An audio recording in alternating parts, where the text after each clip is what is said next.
I had had essentially a mental health breakdown to the point where I was lucky if I could get out of bed in the morning, have a shower, get dressed, and I knew that I needed help. So I actually went to the CMHA office, said, I think I need help. And that person said, okay, can you tell me a little bit about what's going on? So I did. And the next thing I heard was, I know how that feels. I've been there. Come on in, let's sit down and talk. And I'll never forget that, because I thought, I'm going to walk through this door. Nobody's going to understand what I'm saying. Nobody is going to have an idea of how I'm feeling right now. They're going to sit there. They're going to talk about therapy. They're going to talk about medication. Instead, I sat down and talked with somebody who literally said, I've been where you are. Here are some of the things I made use of that were helpful for me. Do you think any of those would be helpful for you? And so that's what originally brought me to CMHA, was walking through the door looking for help. I knew I had to do something. Probably let it go way too far before I took that step. It would have been far more beneficial if I had taken that step sooner. My family, my close friends, they were like, you got to get out and do something. You cannot stay like this. Because I'd always walked around thinking, because I identify as dealing with post-traumatic stress disorder, the result of childhood domestic violence, and having spent 3 years living on the streets and being homeless. So I had always thought, this is like the big dark curse. This is the dark secret that lives inside of me. This thing is not great. And when I walked through the door and discovered peer support, what I discovered is that, no, it doesn't have to be that way. Thank you, I'm not alone. It's not just me that feels this way, right? I'm not alone. That is one of the biggest pieces of peer support, is the realization that we're not alone in what we're dealing with.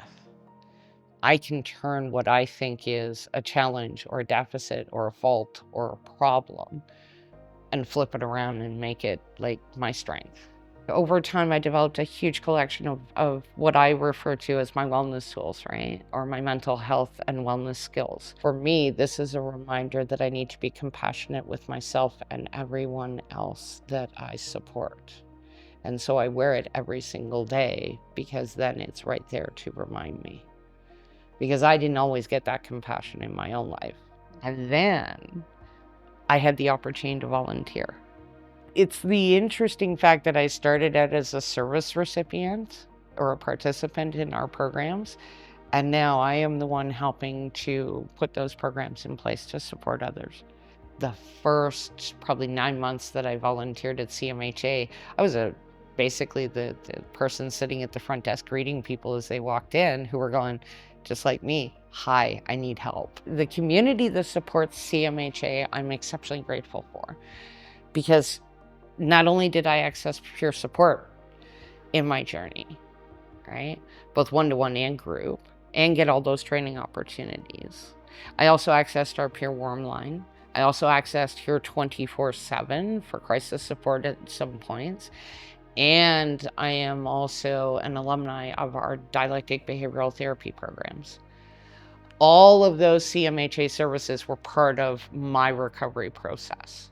And without those being there, I would not be doing the work I'm doing today, which I'm extremely passionate about and firmly believe in. I would not be where I am in my recovery. The person you see sitting in this chair right now wouldn't exist. I've learned healing happens when we work together to make that happen. CMHA gave me the chance to live a wholesome, full, wonderful life. If I can exist in this chair right now, doing the things that I'm doing to help other people because donors and people supported CMHA in the past, then think about what the people that donors and supporters are helping right now will be able to do down the road.